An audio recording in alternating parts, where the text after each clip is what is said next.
You've probably seen this on TV. The camera is inside a race car. It gives you an insider's view and lets you feel the excitement. Well, we're going to give you an insider's view of a grocery store. Okay, so it's not as thrilling as an auto race. But it's a race, all right. A race for your food dollars. You win if you gain the best value. You lose if you waste money. Around hairpin turns scattered with displays and specials aimed to slow you down. Down straightaways lined with broad-shouldered boxes of cereal or dog food, all threatening to spin you out of control. You drive, one eye looking for obstacles that waste money, the other on your budget, which has to last until the checkout counter. Think of this program as driver training to help you win the grocery race. You can save over $1,000 yearly on a family's food if you understand grocery merchandising. The race starts before you enter the store. Newspaper ads announce the week's leaders, products priced to lead you into the store. Leaders are often staples, foods people use often. The idea is to get you into the store so you can make impulse buys. As you approach the store, the front windows weaken your defenses with signs shouting sale and bargain. A grocery store is finely tuned to fuel your impulse buying. By the way, merchandising tactics work even better on men than women. Men make more impulsive buys. Let's enter.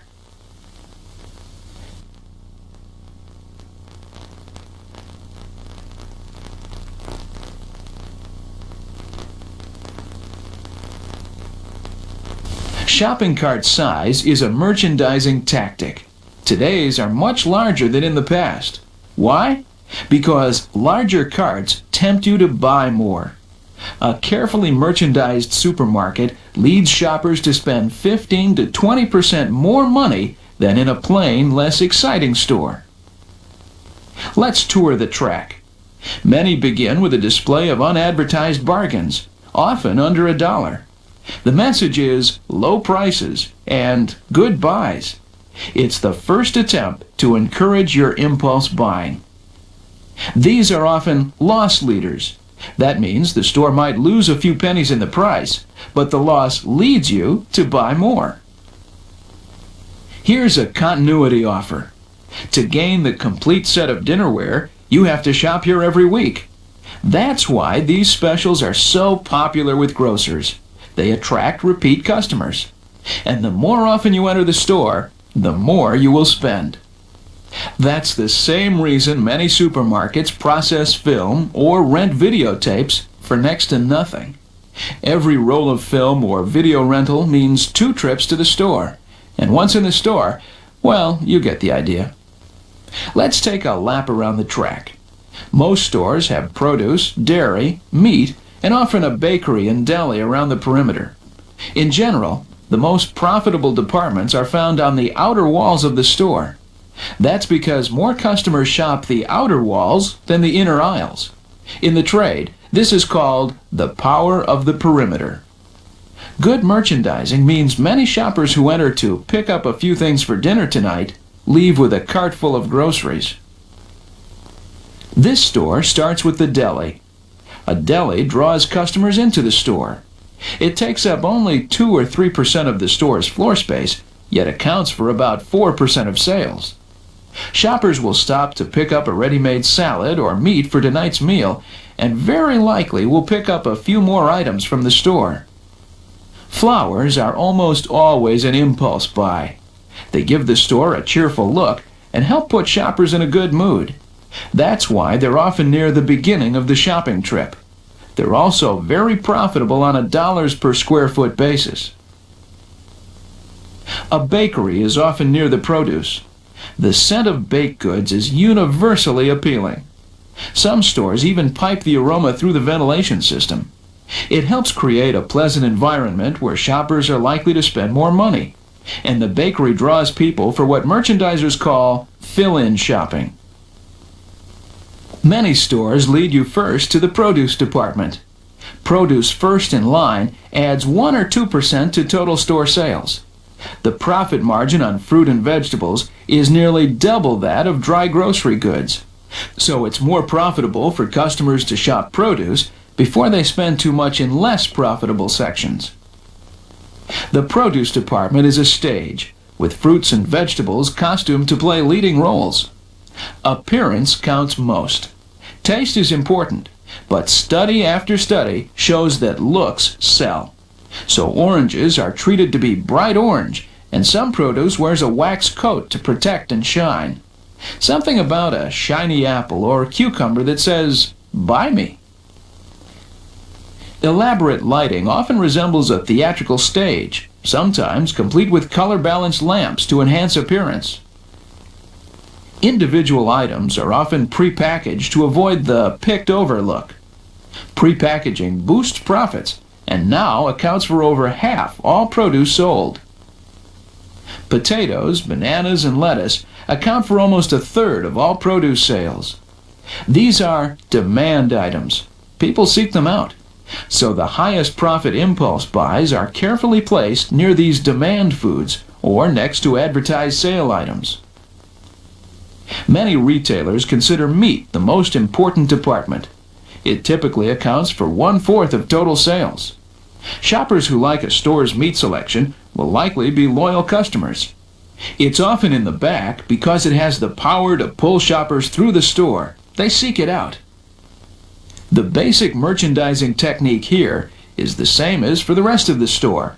Display the highest profit items where most people will see them.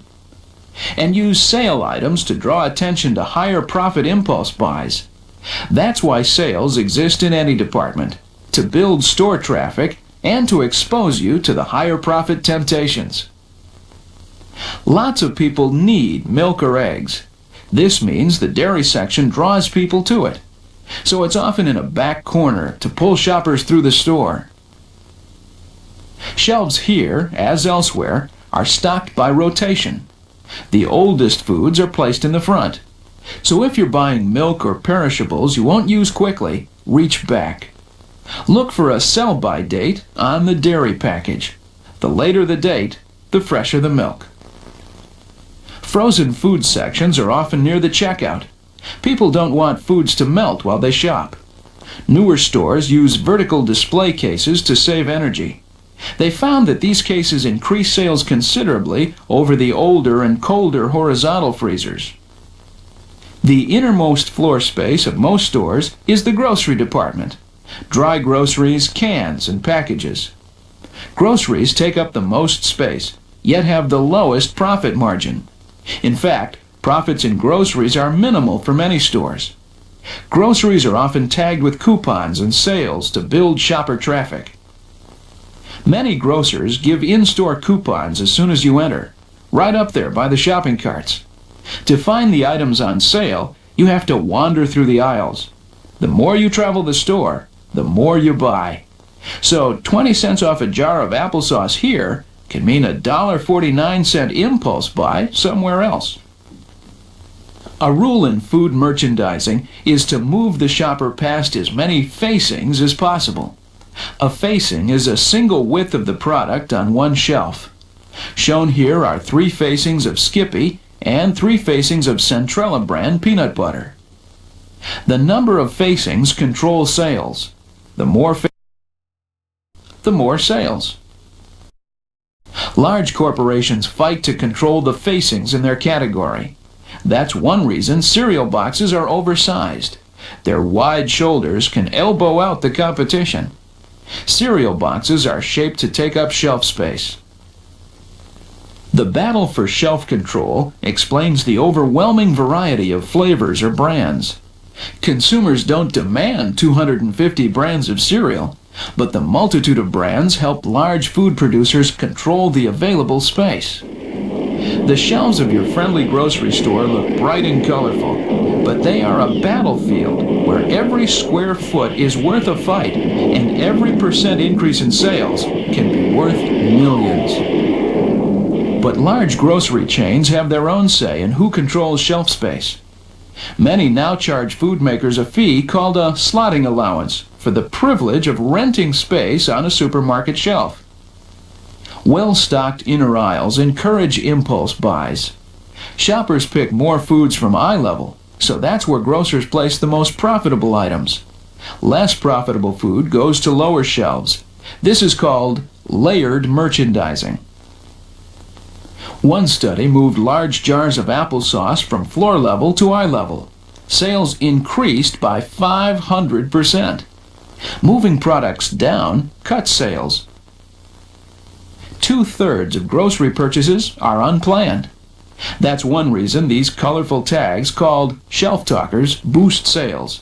A simple special value can increase sales over 100%. A sign like this will often move over 50% more candy than without the sign.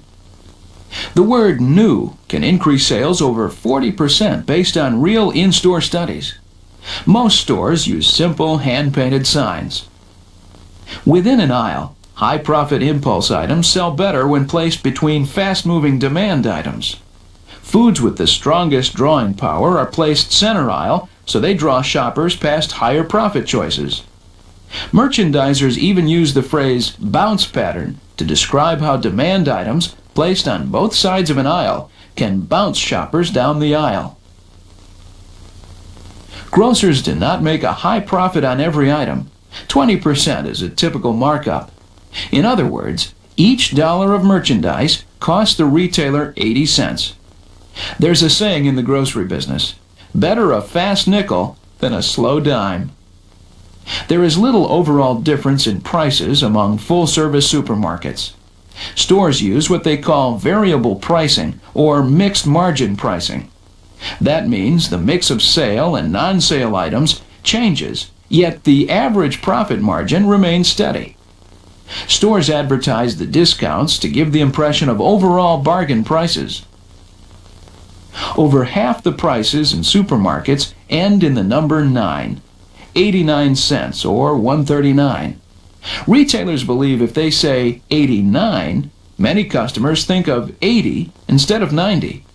This belief has never been proven, but prices everywhere end in 9. Here's a multiple unit price offer.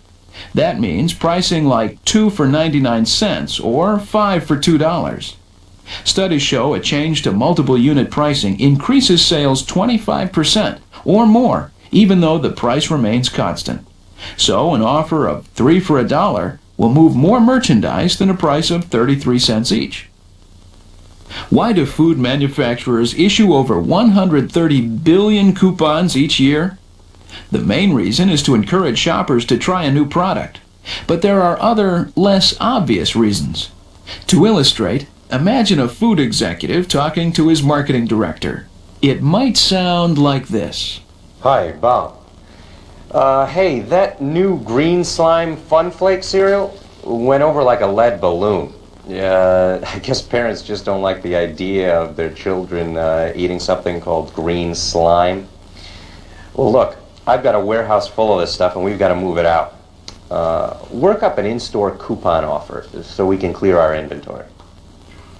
Great. Good, okay. Bye. Hi, Bob.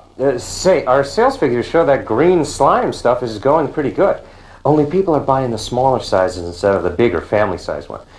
The computer data shows that we can increase our profits by 18% if we can move people to the bigger sizes. Work up a coupon campaign for the bigger size family size boxes, will you please? Great. Thanks a lot. Bye. Hi, Bob. We have to raise the price on that new green slime cereal. Yeah, the price of green dye just went through the roof. We have to up the price by a whole 19 cents. So here's what we'll do. Right when the new price hits, we'll have a coupon campaign in place for 25 cents off. That'll help hide the price increase, and we'll kind of slip it in and soften the impact. Hi, Bob. We just heard our competitors are test marketing red slimy pops. Yeah, they're rolling it out in Oregon next month. Here's what we need. I want you to have in-store coupons giving a box of our green slime free with every purchase. That will encourage people to stock up.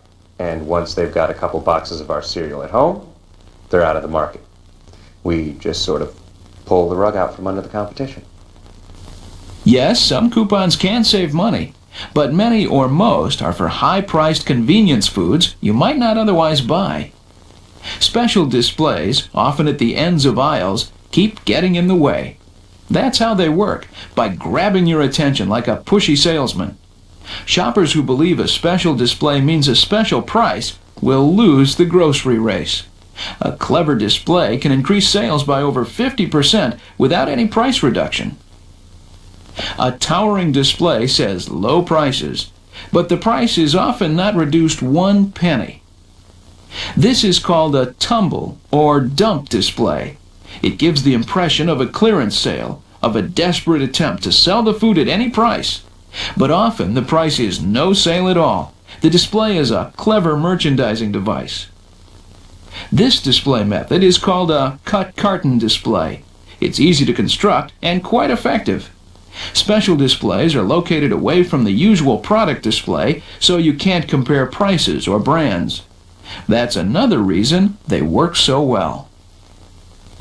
An end aisle display is also a blocking device. Let's say the display is for laundry detergent. It should be located so shoppers reach the display before the regular detergent section.